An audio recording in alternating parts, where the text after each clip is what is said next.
We should all want to be Black trust fund kids, right? It's important. What it means is that somebody has planned for you.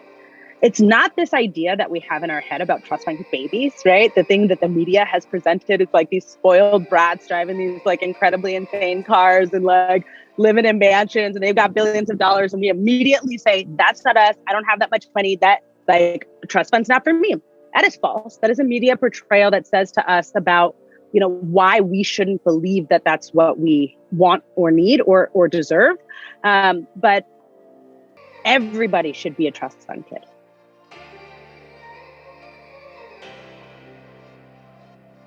Welcome to the Share the Wealth Show, where minority professionals can learn to escape the racial wealth gap and catapult themselves into abundance.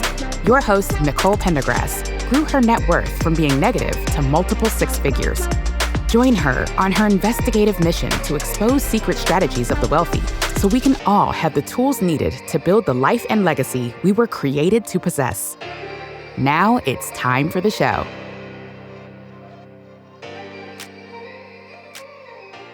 Hey everyone. Hi, welcome back to another episode, Share the Wealth Show. I am your host, Nicole Pendergrass. And today, oh my goodness, we spoke to Portia Wood, and she is a generational wealth planning attorney based out of Los Angeles. And the discussion that we had was so on point and timely. And we really talked about a gamut of things, from how everyone at the age of 18, you need an estate plan, regardless of if you own assets or if you think that you don't have anything that would be worthy of having an estate plan, you still need one. All the different loopholes, the different mindset around having an estate plan, and generationally being able to pass wealth on to your heirs, and how to create Black trust fund babies, but without the attitude, right? We talked about that. We talked about so many details with what she has set up in her trust for her son, and how to be able to pass that on with restrictions so that it's not squandered in a couple of generations. We talked about the road to 2053, where it is projected that the Black net worth will be zero. And so there's just so many things that we need to plan and have in place so that we are not left behind even further than we already have been in this journey. And you know what? I can't even explain more into how impactful this conversation is. You really need to listen in. Grab your pen and grab a paper. Stop what you're doing. Listen to this. This is a masterclass, and you need to listen to this when you have the capacity to really pay attention and to take notes. Not while you're driving, not when you're at the gym, not when you're washing dishes. Sit down at a table and listen or watch and take notes. Let me tell you a little bit more about her bio. So she leads Wood Legal Group, and it's an African-American owned and operated law firm specializing in estate planning, probate, and elder law that she runs with her mother and partner, Robin Wood. They are passionately focused on helping all families grow and protect wealth by being a trusted resource for accurate information and comprehensive, culturally competent estate planning. Learn more at woodlegalgroup.com. We will have all the links in the show notes. But just from this conversation, she definitely takes a comprehensive approach and touches on a lot of things that you need to think about with regards to estate planning, and passing things on generationally and really making your legacy last. So please stay tuned and let's get this show started. Hi, everyone. Welcome back to another episode of the Share the Wealth Show. I am your host, Nicole Pendergrass, and today we have with us Portia Wood. Oh my goodness, I am so excited to speak to this woman. You guys have no idea. I know that you're in for a crazy treat. So Portia, hi. Thank you for joining us today. Nicole, thank you so much for having me. Yeah. I'm so excited to be here and to share the wealth with everyone. I love it. So Portia and I met because I helped co-host a weekly clubhouse room called Eliminating the Racial Wealth Gap. and she joined into the room one day and she was just spitting so much knowledge and gems. I said, okay, I need to reach out to her because I need to have her on the show because I know she's going to add so much value to you guys. So you don't want to miss this. So Portia, I gave a high level overview of your bio, but kind of dig in and say let us know what were you doing before you were an attorney? Did you always want to be an attorney? How did you specialize into this particular niche of, asset protection? Just give us the whole, how you got to where you are today. Yeah. So I didn't know that I always wanted to be an attorney. In fact, I wanted to be a journalist in public relations and to tell stories, particularly our stories. I actually come from a newspaper family. My 130 years ago, my great-great-grandfather founded the Afro-American newspaper, which is the longest continuously running Black newspaper, family-owned Black newspaper in the country, 130 years this year. And so it's always been about sort of storytelling and really being advocates for our community and synthesizing information. I was not going to be an attorney. That was not my goal.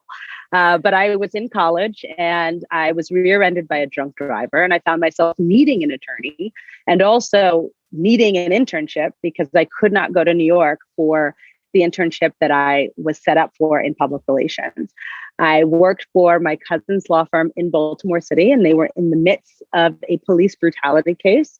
A gentleman had become a quadriplegic while in police custody, and I got to be a part of that trial. And seeing how that worked in practice, I said, I am going to be a voice for the voiceless. This is where I see my space, not just telling our stories, but being an active advocate. And so I switched my focus. My junior year, I sort of switched my focus from public relations and journalism into the law. And before specializing here, I was in litigation. So I was doing real estate litigation and probate litigation and realized how much we as a community were losing by a lack of planning. And the more I sought out information about who was speaking to our community about planning, the more I realized nobody was talking to us. And in fact, the pushbacks I kept getting was that we didn't have enough to plan, or we weren't going to do it. And obviously those are from my colleagues of another persuasion. And I realized that there was an opportunity to share what I knew and be an advocate for my community in that way. And so I've really been focusing on closing the racial wealth gap and providing quality information to educate and activate our community and historically and systematically marginalized communities to really take agency over their legacy and preserve what we're working for. Yeah. So that's how I got here. Long story short. Yeah. Oh my God. So now, and good thing you said how you went into the estate planning side from the litigation and advocacy side, because I was going to ask that. So what, and that argument that we don't have enough to get started, that we don't have, I don't have anything, I shouldn't have an estate plan. So why should someone still have an estate plan if maybe they don't own assets? Or what should that look like for people who maybe plan to have assets but don't have anything yet? Should they even start with an estate plan? How does that look? Yeah. So first of all, the argument that we don't have anything is BS. And it's really just a way to keep us separate from the legal protections of our wealth. We have assets. And the problem is that most of the estate planning attorneys, it's predominantly older white men, right? That they dominate that space. Less than 1% of estate planning attorneys or comprehensive estate planning attorneys are people of color. And so when we talk about when should someone get started, everybody needs an estate plan at 18. I don't care how much money you have, because an estate plan is not just what happens when you die. It's also what happens if you get sick, what happens if you're in a car accident, what happens if you get shot, what happens if you are not around to make decisions for yourself, if you're in a coma, if you have a heart attack, you have a stroke, dementia, all things that are on the rise in the Black community, particularly in younger ages. What happens to your family if that happens to you? Well, most people don't realize that nobody's legally allowed to step up and take care of you. You have to ask a judge for permission. It's called a conservatorship or a guardianship proceeding, depending on where you live. And so when we think about estate planning, it's not just about how much money you have. That's not the barometer. If you're 18, there is some form of estate planning that you need.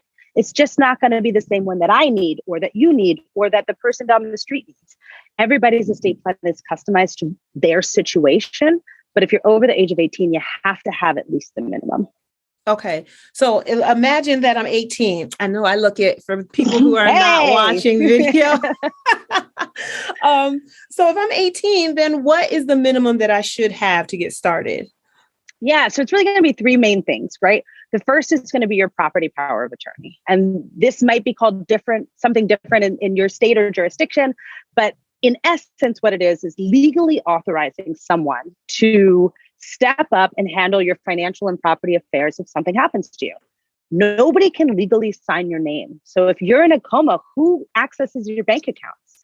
Who pays your bills? Who makes sure your rent is paid or that your car note is paid so it doesn't get repossessed while you're in the hospital? Who is able to call and start a lawsuit on your behalf if some car hits you down the street, right? You need to make sure that you have a legal representative that can step up. And people say to me, hey, it's my spouse or my parents. And the reality is, if you're over the age of 18, you do not have a legal representative. If your kids are in college and something happens to them on college campus, that school, while taking your tuition check, is not going to talk to you. That landlord, unless you're signed on that lease, is not going to let you in because they legally cannot. And so you need to have a property power of attorney that says, if I am unavailable, this is the next person who has legal authority over my assets and my estate and me as a person, right? That's number one.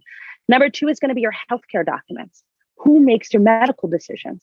If you are in the hospital and you need some form of long-term care or treatment plan, who decides? Who decides if they pull the plug on you, right?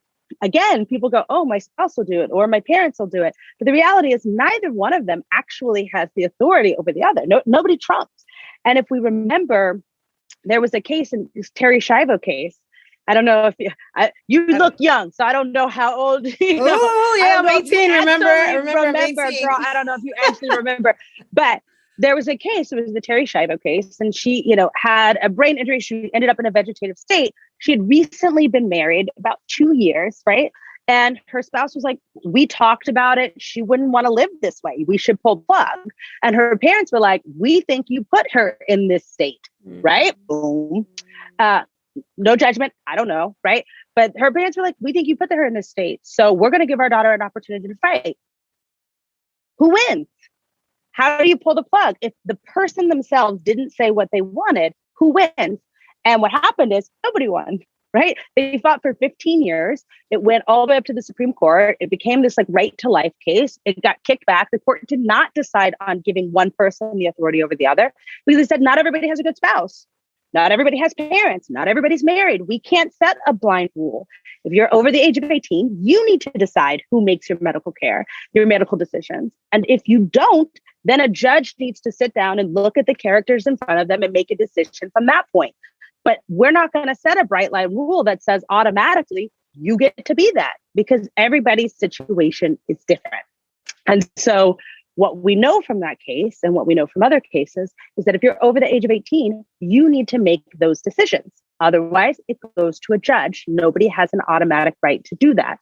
The third thing that comes into play is your distribution plan. And this is what most people think about estate planning. They think the distribution plan is it, and it's not, right? Because the first two have zero to do with how much money you have and everything to do with the fact that you are now a legal adult in our society. So nothing to do with money, everything to do with age. The third one is where the variety comes in. Your distribution plan, it varies, right?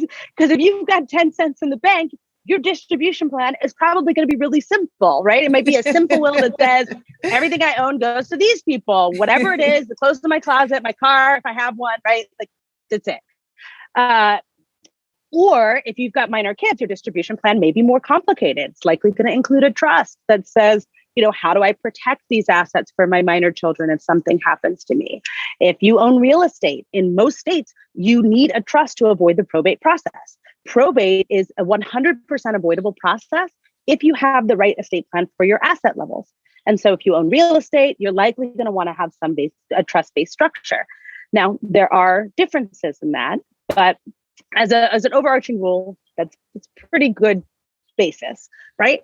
If you have lots of millions of dollars. You probably have multiple trusts as well as business structures, as well as other things that are going on. That's your distribution plan. And that will depend on how much money you have, what your assets are, right? Your family structure. Are you in a blended family? Do you have minor kids? Do you have adult kids? Do you have special needs children or beneficiaries? Do you have no children, right? And then what are your goals? What is it you're trying to achieve with your estate plan? Because you might have less assets, but a more complicated structure because you're trying to create intergenerational wealth. And so you may do a more comprehensive structure because you want to preserve what you have. And so it just depends. But everybody over the age of 18 needs those three things: a property power of attorney, healthcare directives, and some form of a distribution plan. A plan that is going to, at the bare minimum, avoid court interference. Okay. Whoa, that was a lot. Okay. This is I know, so I could good. just go on and on and on, girl. And I could probably just listen to you talk all day. So there were so many different ways I wanted to go. So I'm trying to think where I want to go first.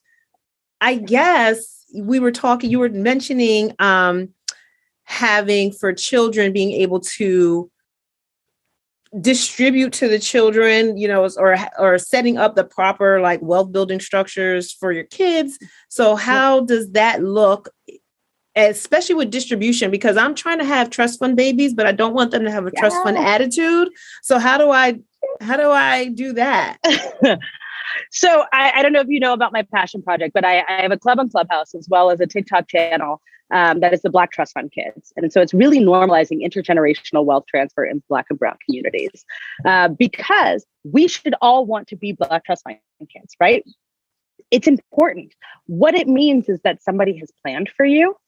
It's not this idea that we have in our head about trust fund babies, right? The thing that the media has presented is like these spoiled brats driving these like incredibly insane cars and like living in mansions and they've got billions of dollars. And we immediately say, that's not us. I don't have that much money. That like trust fund's not for me. That is false. That is a media portrayal that says to us about, why we shouldn't believe that that's what we want or need or deserve.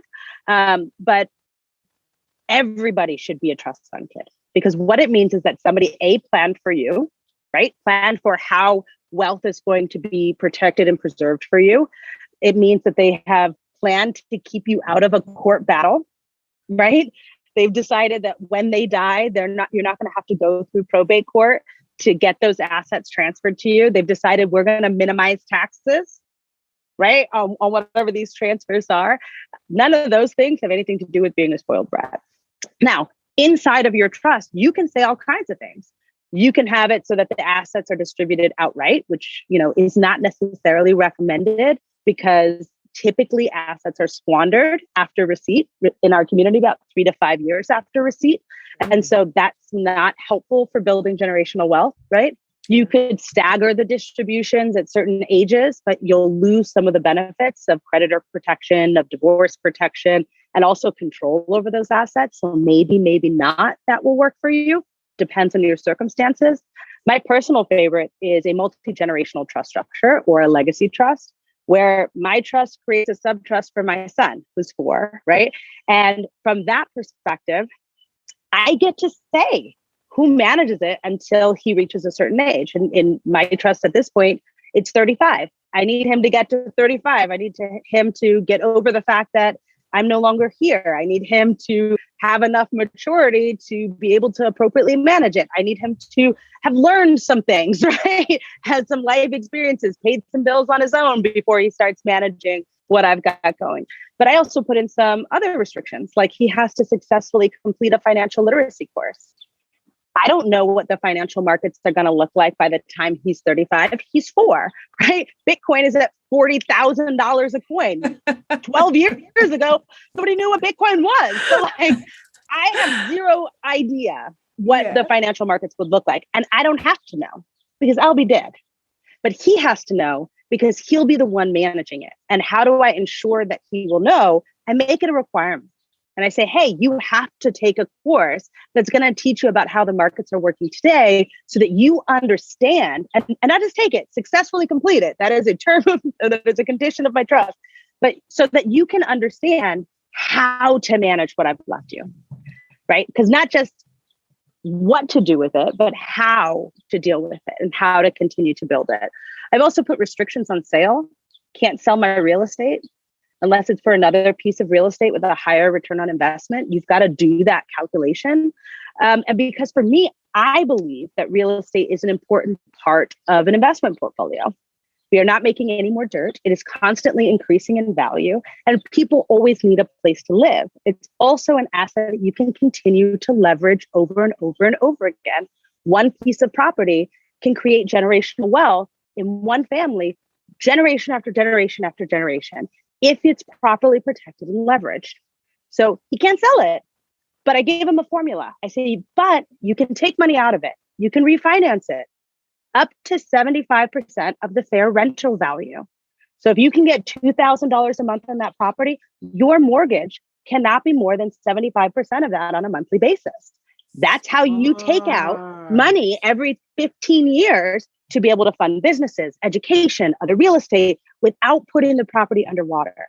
So I've restricted him, but then I've given him a formula to use that property so that he can't squander it. Even if he wanted to, because he's not allowed to sell it, he can't do it, right? And so when you set in those parameters, you are protecting what the assets are inside the portfolio. When I think about, the stocks and things of that nature, again, I don't want you to sell anything, but you can take a portfolio loan, but you can't take a portfolio loan that's more than this. Why do I want him to take loans versus sell the assets? Taxes. You sell that house, you've got to pay capital gains on that house. You take a mortgage on that house or you refinance it. Guess what? That is tax-free. So now it's tax-free money that a tenant is paying back that you just went to use to buy other assets that you can take out money from tax-free, and then somebody else pays back, and it just perpetuates, right? So from that perspective, but it's in my plan. So comprehensive planning, it's in my plan. Should he pass away and have children, my plan will continue. My plan will continue for his children directly. It bypasses any spouse. So it would go to his children directly with the same parameters that I've put in for him. They will have to be 35. They will have to take a financial literacy course. They will be restricted on sale. All of these different pieces that we're talking about will continue generationally for not just my son, but my grandchildren and my great-grandchildren. And so what I've done is created the perpetuation of wealth just by ensuring that the assets that I have stay with my family, right? That's it. So take it one step further. I also have life insurance, right? Because I know that if I die, someone's going to have to pay to care for my son. And that's my responsibility to ensure that there's money for him, right? My guardians that I've named in my estate plan are not planning and saving to send a kid they did not have to college, right? Or to pay for his education. So that's my job. So my life insurance pays into my trust. So then it is subject to all of these restrictions. So those dollars, right? Let's call it, $2 million. That goes into the trust, and then it's subject to whatever restrictions that's put on it. How he can spend it, what it can be used for. He cannot go out and buy a Maserati, but he can buy a reasonably priced car that will get him from A to B. He'll be responsible for his own insurance and gas. It is in my trust. It is specifically written down to make sure that A, there's enough to cover his basics. He will never not have food in his fridge. He will never not have a roof over his head. He will never not be able to afford medical care, right? But it's not enough that you can sit on the couch and do nothing. You have to keep working, because you could have that car, but if you don't have any insurance, you can't drive it, right? Like those kinds of things. There's also provisions that every new baby in my family that's born, so if he has children, my trust will buy his children life insurance. And so it just continues to ensure that every generation, every time somebody passes away, and by the way, my trust also already owns life insurance on my son. So every generation, when somebody passes away, that trust gets a reinfusion of cash to be able to be used for other things within our family. But there's a provision. Every baby born in my line will have a life insurance policy that comes off of my trust. And because whole life insurance policies when they're babies are super cheap, right? Because you never have a longer life expectancy than when you are a newborn. They're cheap and easy to get. They have a longer time to cash compound, and you can borrow against them, right? Tax-free. And so, you're creating these banking concepts within your estate plan. So how do you plan for kids and keep them from being quote unquote trust fund kids? You restrict the heck out of it. but then you create a formula so that they can be successful and do whatever they want, right? The idea is to give you time for options. How creative, how innovative, what could you accomplish if your basics were covered? If you didn't have to worry about being on the street, how innovative could you be? Could you cure cancer? Maybe, if you don't have to worry about research funding, right? Could you get us to Mars? Probably. I mean, look at what Elon Musk is doing, right? If you did not have to take a job out of sheer necessity, and you could get out of this mindset and get into an abundance mindset, what couldn't you accomplish? And that's really what it means to be a Black trust fund kid, right? Not this media portrayal of spoiled brats, and that might be in some circumstances, right? But it's not really what it means when we say it. It's about creating opportunities and access for us to thrive. Oh my God. I'm sorry. I know I'm long-winded, girl. You can't ask me questions and then be like, go. I told you I used to be a litigator. It's like, you don't give attorneys microphones. I love you. I really do everything that you said. Oh, thank you. Oh my God. I have so many notes. If you guys listening weren't taking notes, you're absolutely crazy. Stop it right now and rewind everything and take notes. Like, I don't care if you're listening in a car, whatever you're doing, save it so you can rewind that. Okay. Crap, I had so many questions. Now, all right. I had in my notes. So firstly, the fact that you bypass the spouses so it goes just to the kids and not whoever they marry, super smart. And then the life insurance. Okay. So I'm in the middle of, I have a estate plan, like the whole estate plan that I got set up, and we got the packet in December. It got mailed back to us. But then we were going through, because we knew there were a few things we had to, finalize. And Funding. yeah, and I'm going through it and I'm like, oh crap, this is much more than I even thought. Like, we have to get things notarized. We got to I'm just like, oh my goodness, I don't even know where to start. So now we still haven't, it's not officially sealed because we haven't notarized and signed some things. So we got to get on that. And even this whole, like, I take all your notes about, I need to talk to you more. Oh my God. Like, it's like so many notes because I'm trying to come up with ways to make it the trust be generational. I do have a life insurance policy. I need to change the beneficiary from my husband to the trust. And then the idea of almost like a Rockefeller method with having every baby bought, like, so people do it different ways. And I'm trying to figure out what way would be best.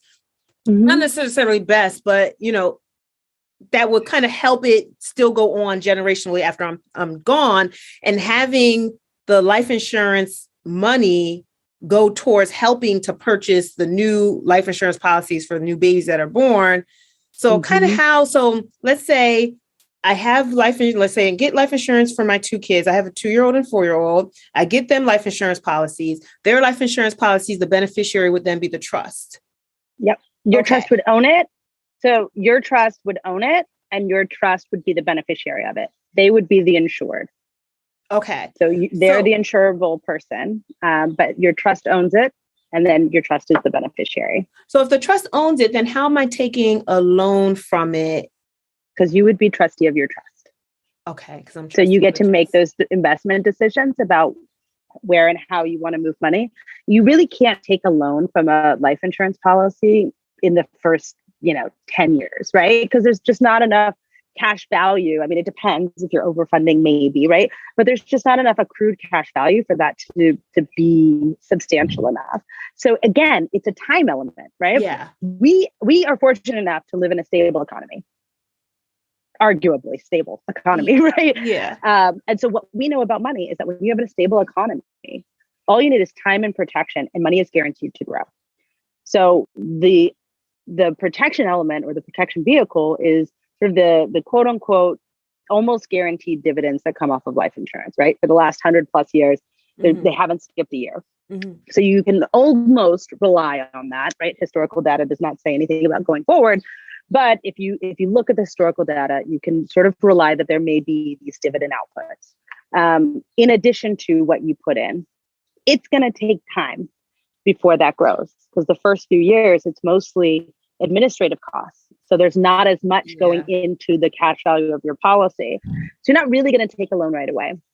For your kids, they probably won't even take a loan until after they've graduated from college, if not into their 30s, right? Time for what the investments are to cash compound, especially if you're just getting started. Okay. But once you're into the grandchildren's generation, right? If you're buying them $1 million life insurance policies at the time that they're born, you're putting that in. It's probably, $500 a month, assuming that they're healthy, but your trust is covering it. So whatever your investments and things that you've made, those are investments of the trust that are going out to this. And, maybe you pay annually, whatever. They will cash compound much quicker because you're putting more into it. When your child passes away, right, and that trust money or that life insurance money that you've been paying on for years and years and years goes back into the trust to help fund other things going forward. Well, guess what? Now you can put $2 million on the next babies that come out, right? Because there's more resources. And then you start to cash compound much quicker. Okay. Do you actually put that in your trust? Like saying, okay, after a certain generation, I want you to double the amount of the life insurance policy. You kind of leave that up to. You can. It just depends. Yeah. Okay. So for me, I put a lot of that in my estate planning letter as the instructions to my successor trustees, what I want from them. Okay. So it's important to remember, right? How your trust functions is based on what the distribution says in that section. So when you go back and read your trust, how does it distribute to your kids?